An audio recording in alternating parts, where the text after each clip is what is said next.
When 17-year-old Madison Whitmore smirked at the wheelchair-bound veteran she'd mocked and assaulted, she had no idea Judge Elias Monroe was about to erase that smile forever. If you believe justice should be blind to wealth and privilege, hit that like button right now. The afternoon sun filtered through the tall windows of Courtroom 7, casting long shadows across the polished oak benches. The air hung heavy with tension, thick enough to taste. Judge Elias Monroe sat elevated behind his bench, his weathered face carved from years of witnessing humanity's worst and occasionally its best. His gray eyes, sharp as surgical steel, surveyed the courtroom with the patient intensity of a man who had seen every variation of human arrogance and knew exactly how each would crumble. At the defendant's table sat Madison Whitmore, her designer dress probably worth more than most people in the room earned in a month. Her honey blonde hair fell in perfect waves across her shoulders, her manicured nails tapping an impatient rhythm against the mahogany table. She looked bored, as if this entire proceeding was beneath her, an inconvenient interruption to her social calendar. Her father, Preston Whitmore III, sat beside her, a man whose tailored suit and platinum cufflinks announced his wealth before he ever opened his mouth. His law firm had sent their best attorney, Marcus Thornhill, a silver-haired shark who smiled like he'd already won. Across the aisle sat the victim, Sergeant First Class Robert Chen, United States Army, retired. His wheelchair was positioned at an angle that allowed him to face the defendant's table directly. The left leg of his pants hung empty, pinned neatly above where his knee should have been. His right hand, scarred from burns that had also left marks climbing his neck, rested on the armrest. His face remained expressionless, but his eyes, those eyes had seen things that Madison Whitmore, in her 17 years of privilege, couldn't begin to imagine. His attorney, Sarah Mendez, a public defender with a worn briefcase and fire in her belly, stood ready. She knew this case mattered. She knew that in this room, right now, the scales of justice would either balance or break. Judge Monroe's gavel came down once, a sharp crack that silenced the whispers rippling through the gallery. This court is now in session. The People versus Madison Whitmore. Miss Whitmore, you are charged with assault and battery, harassment, and disability discrimination. How do you plead? Marcus Thornhill rose smoothly, buttoning his jacket with practiced ease. Your Honor, my client pleads not guilty to all charges. Furthermore, we believe this case is a gross overreaction to what was, at most, a minor altercation between teenagers. We move for immediate dismissal. The judge's expression didn't change. Motion denied. Ms. Mendez, you may present your opening statement. Sarah Mendez stood, gathering her notes, but she didn't need them. She'd lived this case for weeks, had sat with Robert Chen as he recounted what happened, had watched this proud veteran's voice crack when describing the humiliation. She looked at the jury, 12 faces representing the community, and began. Ladies and gentlemen, this case is about what happens when cruelty meets courage, when privilege meets principle, when someone who has never sacrificed anything encounters someone who sacrificed everything. Her voice carried across the silent courtroom. Sergeant Robert Chen lost his leg in Kandahar while protecting a convoy of civilians from an IED attack. He spent 14 months in recovery. He learned to walk again with a prosthetic. He learned to live with chronic pain. He came home to a country he bled for, and he tried to live a normal life. On the afternoon of July 19th, he went to Riverside Mall to buy a birthday present for his daughter. That's when he encountered Madison Whitmore. Madison examined her nails, barely suppressing a yawn. Sarah continued, her voice hardening. The defendant didn't just insult Sergeant Chen. She didn't just mock his disability. She physically assaulted him, knocked items from his hands, filmed him struggling to retrieve them, and posted that video online with a caption that I won't repeat in this courtroom out of respect for the dignity Sergeant Chen maintains, even when others refuse to grant it to him. The video went viral. Millions watched a decorated war hero being humiliated. And through it all, Madison Whitmore laughed. She paused, letting the weight of those words settle. The defense will tell you this was a misunderstanding, teenage thoughtlessness, a momentary lapse. I will show you it was deliberate, calculated cruelty from someone who believed her father's money made her untouchable. I will show you that we are all touchable by justice, or justice means nothing at all. She sat down. The courtroom remained silent. Marcus Thornhill stood, his smile confident. Your Honor, members of the jury, let's be clear about what we're really seeing here. A teenager made a mistake. Was it in poor taste? Perhaps. Was it criminal? Absolutely not. My client is 17 years old. She has her entire future ahead of her. She has been accepted to Yale University. She volunteers at animal shelters. She has a spotless record. The prosecution wants to destroy a young woman's life over what amounts to schoolyard behavior that has been blown wildly out of proportion by social media hysteria. He gestured toward Robert Chen without actually looking at him. No one doubts Sergeant Chen's service. We're grateful for it. But that service doesn't entitle anyone to weaponize the legal system against a child who made an error in judgment. The video in question shows nothing more than an awkward interaction, exaggerated by selective editing and inflammatory commentary. We will prove that Madison never touched Sergeant Chen, never intended harm, and that this entire prosecution is nothing more than performative virtue signaling at the expense of a young woman's future. Judge Monroe's face remained impassive as stone, but something flickered in those gray eyes, something that Marcus Thornhill, in his arrogance, failed to notice. Sarah Mendez called her first witness. The people call Sergeant First Class Robert Chen. The courtroom watched as Robert wheeled himself to the witness stand. The bailiff approached with a Bible, but Robert was already raising his scarred right hand.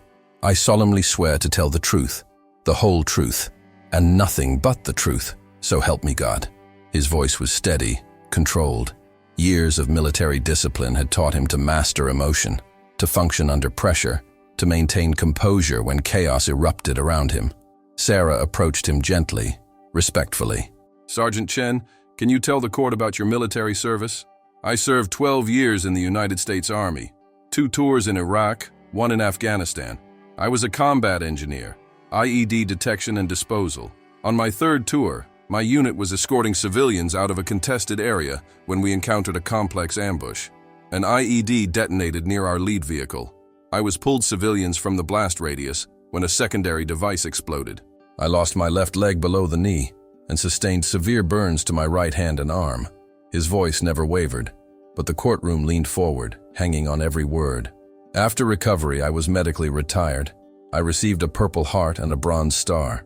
I returned to San Diego, where my wife and daughter live. I work part-time as a consultant for veteran services and try to live as normal a life as possible. Sarah nodded. Can you describe what happened on July 19th at Riverside Mall? Robert's jaw tightened slightly, the only visible sign of the emotions he kept locked down. I went to the mall to buy a birthday present for my daughter. She was turning 8. She wanted a specific doll, some character from a movie I can't keep track of. I found it in a toy store and was carrying it along with a few other items toward the checkout. The mall was crowded. I was navigating my wheelchair through the crowd when I heard laughing behind me. What kind of laughing? Mocking. The kind of laughter that makes your skin crawl because you know it's directed at you. I turned and saw 3 teenage girls. The defendant was in the center. He nodded toward Madison, who was now studying her phone under the table, not even pretending to pay attention. She pointed at me and said something to her friends. They laughed harder. I tried to ignore it and kept moving. What happened next? She followed me. She started talking loudly enough for me to hear, making jokes about my wheelchair, about my leg, asking her friends if I'd lost it running away from battle. Her friends seemed uncomfortable, but Madison kept going. She called me half a man and asked if the military gave refunds for defective soldiers. A murmur rippled through the courtroom. Judge Monroe's gavel silenced it instantly, but his eyes had narrowed, fixed on Madison Whitmore. Robert continued, his voice still controlled but carrying an undercurrent of pain that no amount of discipline could fully hide. I stopped and turned around. I looked at her directly and said, "I lost my leg serving my country. I'd appreciate it if you'd show some respect." She looked me right in the eyes and said, "Respect? For what? You couldn't even keep your own legs safe." Why would I respect that? Sarah let the silence stretch. Let the jury absorb those words. What happened after she said that? She reached out and knocked the doll from my hands. It fell to the floor along with the other items I was carrying. I leaned down to pick them up, and because of my prosthetic and the angle, it's difficult for me to reach the ground from a seated position. I was struggling, and she pulled out her phone and started filming me. She was laughing and narrating for her social media, saying things like, "Watch this cripple try to function, and this is what happens when you're useless." Her friends tried to pull her away, but she kept filming. Finally, another shopper helped me gather my items, and Madison and her friends left. "Did you report this incident?" "Not immediately. I was humiliated. I just wanted to buy my daughter's present and go home. But that evening, my daughter was crying in her room. Her friends at school had seen the video. It had been posted online, and it was spreading. The comments were vicious. People I'd never met were mocking me, making jokes about my disability, about my service. My daughter asked me why that girl hated me. I didn't have an answer. His voice finally cracked, just slightly, and he paused to steady himself. My 8-year-old daughter shouldn't have to see her father mocked like that. So I went to the police the next morning and filed a report. Sarah returned to her table and retrieved a tablet.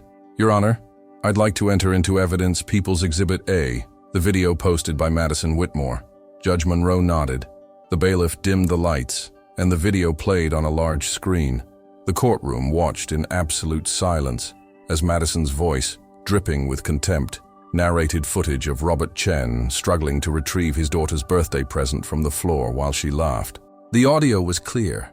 Every cruel word, every mocking comment, every calculated humiliation. When the lights came back on, several jurors looked horrified. One elderly woman in the front row had tears in her eyes. Madison Whitmore, however, was whispering something to her attorney, completely unbothered. No further questions, Your Honor. Marcus Thornhill rose for cross-examination with the confidence of a man who believed he could spin anything. Sergeant Chen, I appreciate your service truly, but let me ask you, isn't it possible you misinterpreted my client's intentions? Perhaps she was just joking around and you took it more seriously than intended? Robert met his eyes directly. Counselor, I've been shot at by people who wanted to kill me. I've held dying men in my arms. I know the difference between a joke and malice. What your client did was malicious, but you never asked her to stop filming, did you? I was on the floor picking up toys for my daughter's birthday while being mocked by a stranger. No, I didn't think to formally request that she cease documenting my humiliation. A few people in the gallery chuckled, quickly silenced by the judge's look. Thornhill pressed on. Isn't it true that you've received significant media attention from this incident? You've been interviewed. There's been a fundraising campaign in your name. Isn't it possible this is more about publicity than justice? Sarah Mendez shot to her feet. Objection. Argumentative and insulting to the witness. Sustained, Judge Monroe said, his voice carrying a warning edge. Mr. Thornhill, tread carefully. But the damage attempt had been made, and Thornhill, satisfied he'd planted a seed of doubt, sat down. No further questions. Sarah called her next witnesses, the other shoppers who had witnessed the incident, the mall security guard who had reviewed the footage, and finally, a social media expert who testified about the reach and impact of the video. Over 3 million views, thousands of hateful comments, and widespread discussion that had turned Robert Chen into an unwilling viral sensation. Throughout it all, Madison Whitmore showed no emotion, no remorse, no acknowledgement that she'd done anything wrong. When it was the defense's turn, Marcus Thornhill called Madison to the stand. She walked up with her head high, her expression one of practiced innocence. She placed her hand on the Bible and swore to tell the truth with a voice that sounded coached, rehearsed. Thornhill led her through his prepared questions. Madison, in your own words, can you tell us what happened that day? Madison's voice was sweet, almost childlike. I was at the mall with my friends just shopping for summer clothes. We were laughing and having fun. You know, normal teenage stuff. I saw the man in the wheelchair and honestly, I felt bad for him. I didn't mean anything by what I said. I was just trying to be friendly, maybe make him smile. Sometimes I use humor inappropriately. My therapist says it's a coping mechanism. I never meant to hurt anyone. Did you assault Sergeant Chen? Absolutely not. I would never. The doll fell. He dropped it. Maybe because his hands were full, and I tried to help, but he seemed upset, so I backed off. The video was supposed to be just for my friends, showing a funny moment. I had no idea it would go viral. I feel terrible about what happened. She even managed to squeeze out a tear, dabbing at her eye with a tissue her attorney handed her. Sarah Mendez stood for cross-examination, and the temperature in the courtroom seemed to drop. Miss Whitmore, you testified that you were trying to be friendly to Sergeant Chen, correct? Yes, ma'am. And you thought calling him half a man and a defective soldier was friendly. Madison's mask slipped for just a moment, a flash of irritation crossing her face. I don't recall saying those exact words. Sarah held up a transcript. We have multiple witnesses who heard you, plus the audio from your own video. Would you like me to play it again? I might have said something like that, but it was taken out of context. I was joking.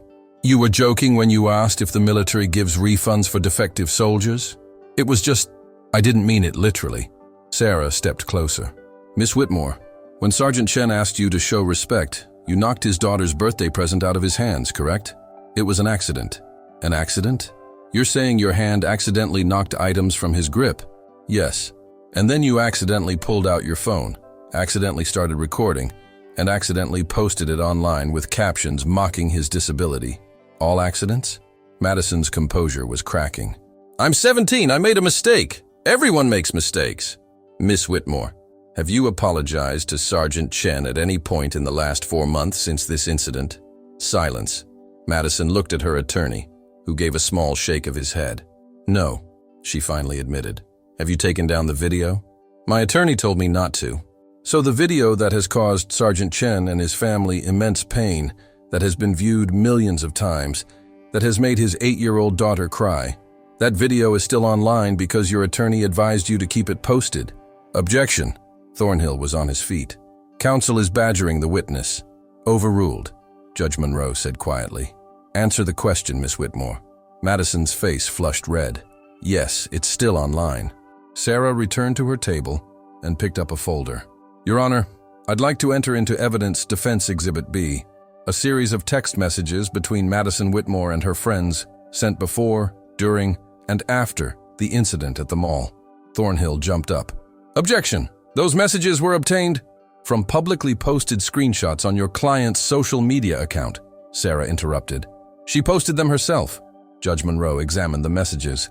His jaw tightened almost imperceptibly. I'll allow it, Sarah read aloud. These are messages from Madison to her friends the night before the incident. Quote, going to the mall tomorrow. Hope I see some freaks to film. My account needs content. The morning of the incident. Mall is full of losers today. This is going to be good. And after the incident, OMG just destroyed some crippled army loser. Video is gold. This is going to blow up. I'm going to be famous. End quote. The courtroom erupted. Judge Monroe's gavel came down hard. Once, twice, 3 times. Order! Order in this court! Madison's face had gone pale, then red, her carefully constructed image shattered. That's not… I didn't mean… You didn't mean what? Sarah's voice cut through. You didn't mean to call him a crippled army loser? You didn't mean to say destroying him would make you famous? Which part didn't you mean, Miss Whitmore? Madison's eyes filled with tears, but these weren't the calculated tears from earlier. These were tears of rage, of humiliation, of someone watching their perfect facade crumble in real time. He's just some nobody. My father is Preston Whitmore. Do you know who that is? Do you know how much money my family has? This is ridiculous. I shouldn't even be here. The courtroom went absolutely silent. Even Thornhill looked horrified, reaching for his client's arm, but Madison yanked it away. I did him a favor by even acknowledging he existed. People like him should be grateful people like me even notice them. He's… That's enough. Judge Monroe's voice wasn't loud, but it cut through Madison's tirade like a blade through silk. The absolute authority in those 2 words froze everyone in place. Miss Whitmore, sit down. Madison, perhaps finally recognizing the depth of the hole she'd dug, sat down, her chest heaving. Judge Monroe looked at the attorneys. Closing arguments. Marcus Thornhill tried to salvage what he could, talking about teenage brains, about social media culture, about how everyone deserves a second chance, but his words landed hollow after what the courtroom had just witnessed. Sarah Mendez stood for the final time. Your Honor, members of the jury, you've seen the evidence. You've heard the testimony. You've watched the defendant reveal exactly who she is. This case was never complicated. A decorated war hero was assaulted, humiliated, and mocked by someone who believed her privilege made her immune to consequences. But that's not how justice works. That's not how America works. Sergeant Chen sacrificed his leg, his health, his peace of mind for a country that promises equal justice under law. Today we prove whether that promise means anything. I trust you'll do what's right. Judge Monroe addressed the jury. Ladies and gentlemen, you've heard all the evidence. You will now deliberate on the charges of assault and battery, harassment, and disability discrimination. The bailiff will escort you to the jury room. The wait lasted 47 minutes. When the jury returned, their faces were set, resolved. As the jury reached a verdict, the forewoman stood, a middle-aged black woman who worked as a schoolteacher. "We have, Your Honor. What say you? On the charge of assault and battery, we find the defendant guilty. On the charge of harassment, we find the defendant guilty. On the charge of disability discrimination, we find the defendant guilty." Madison gasped, her face crumbling. Her father looked stunned, already reaching for his phone, probably to call in favors. But Judge Monroe wasn't finished. "Miss Whitmore, please stand." Madison stood on shaking legs, her attorney beside her. Judge Monroe removed his glasses, cleaning them slowly, deliberately. When he spoke, his voice carried the weight of 60 years of witnessing human nature at its worst and his unwavering commitment to justice at its best. "Miss Whitmore, I've been on this bench for 32 years. I've seen poverty drive people to desperation. I've seen addiction turn good people into criminals. I've seen mental illness, ignorance, and circumstance push individuals toward choices they regret. In many of those cases, I've been able to find compassion, to understand that humans are complex and fallible.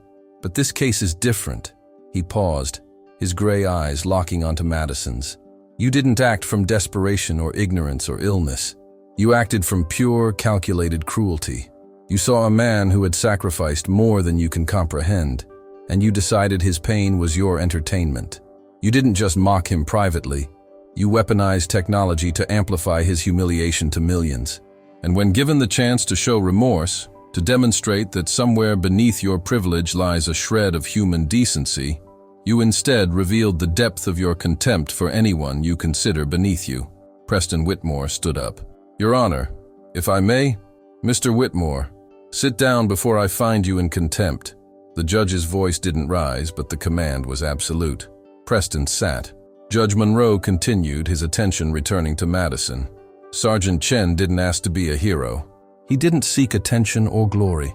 He simply did his duty, and he paid a price most of us will never understand. He lost part of his body defending the very freedoms you abused to torment him. He came to a mall to buy his daughter a birthday present, an act of love from a father who had already given too much, and you turned it into a spectacle of cruelty." The judge's voice hardened. "You said in your testimony that you're 17, that you made a mistake. Let me be clear. This wasn't a mistake. A mistake is accidental.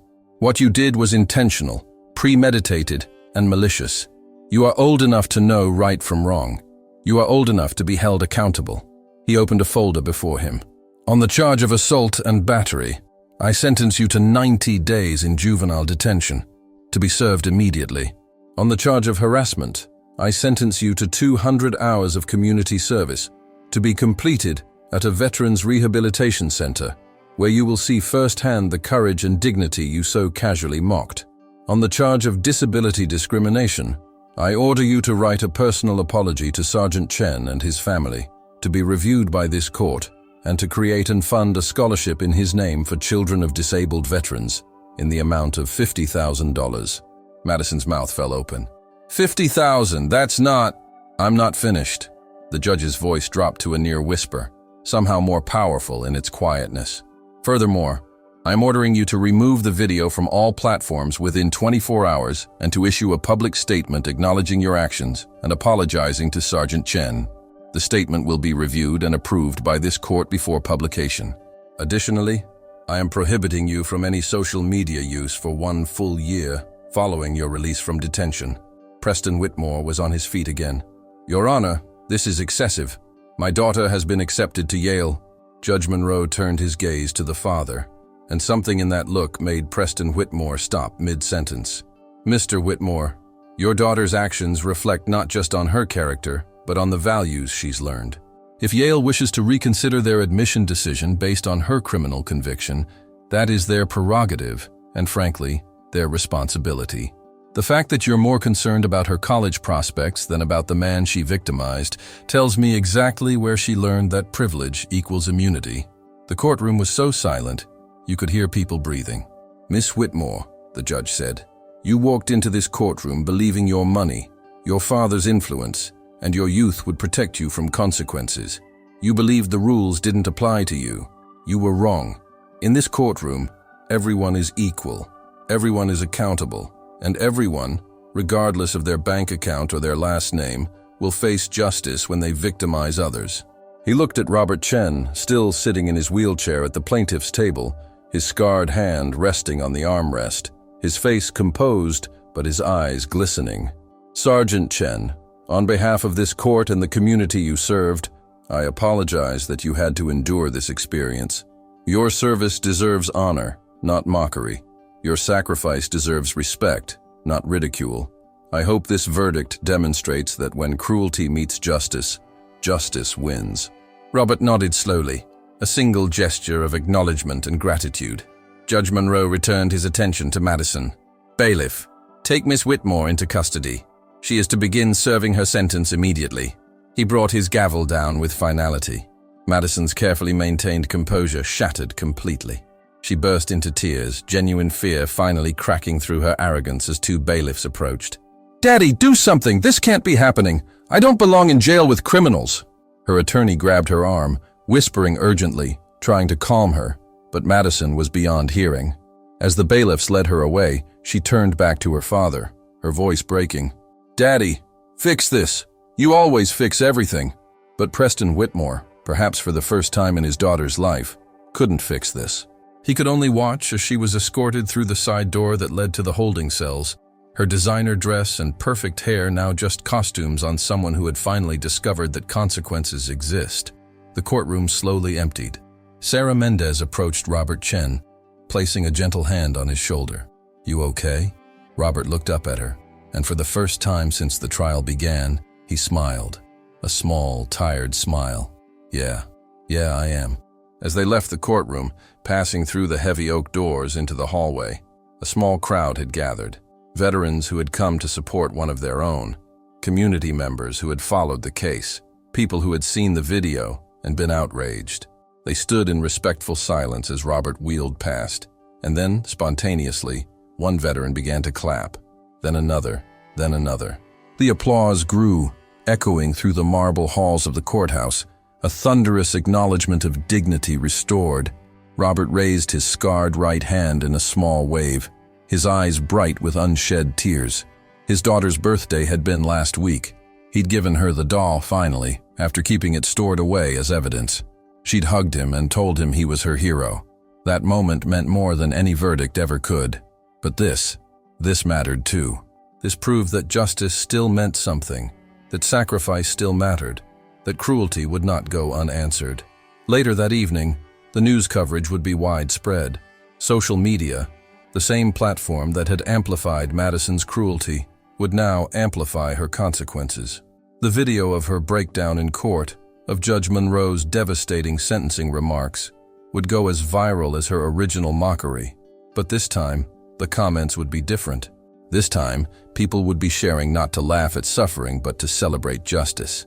Preston Whitmore would hire appeals attorneys, would call in political favors, would try everything his considerable wealth could buy to overturn the verdict. He would fail. Judge Elias Monroe's ruling was thorough, legally sound, and backed by overwhelming evidence. The appeals court would uphold every element of the sentence. Madison would serve her 90 days. The juvenile detention center would not be the nightmare she imagined, but it would be humbling, sharing space with young people who had faced real hardship, who had made mistakes born from circumstances rather than entitlement. Her community service at the Veterans Center would change her more than any other part of her punishment. She would meet men and women who had lost limbs, sight, mobility, peace of mind, and yet carried themselves with more grace than she had ever shown with all her privileges intact. Whether she would truly change remained to be seen. But the system had done its job. The law had applied equally. Justice had been served. Judge Elias Monroe would return to his chambers after the courtroom cleared, would sit in his leather chair surrounded by law books and case files, and would allow himself a moment of quiet satisfaction. Another day, another case, another example that, in his courtroom, the only thing that mattered was truth and justice. Privilege bought many things in the world beyond those doors, but inside courtroom 7, it bought nothing at all. The scales had balanced, the arrogant had been humbled, the veteran had been honored, and once again, the promise that all are equal under law had been kept. Justice doesn't always arrive quickly, and it doesn't always arrive perfectly. But when it arrives with the weight of moral authority behind it, when it is delivered by someone who understands that the law exists to protect the vulnerable from the powerful, it arrives with a force that no amount of money or influence can withstand. If you believe that justice should be truly blind to privilege, and that those who sacrifice deserve our respect, not our mockery, show your support by smashing that like button and subscribing to this channel. Let's build a community that stands for accountability over arrogance, for honor over humiliation, for justice over everything. Comment "Justice for All" below and tell us where you're watching from. Let's see how far this message of true justice can reach.